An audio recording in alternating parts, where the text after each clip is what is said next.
nog wat bestik jij ook doen? Frans, ja, je bent met de kinderen onderweg.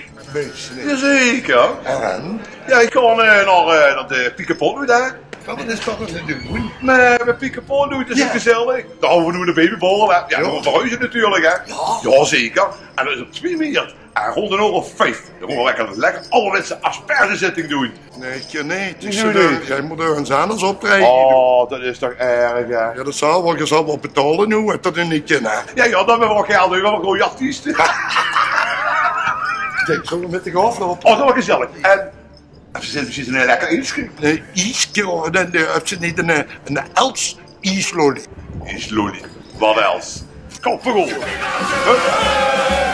De grootste beun en goede schoenen was er al de stand geschreven.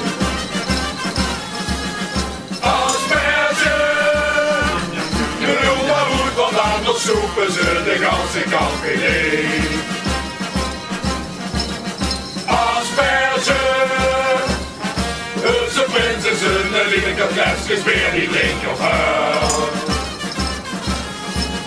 Asperge. En ze zagen schuld de laatste keer ik kan het lukken. Je zal ze gewoon nu betalen tot er niet in, hè. Ja, dan hebben we geld over.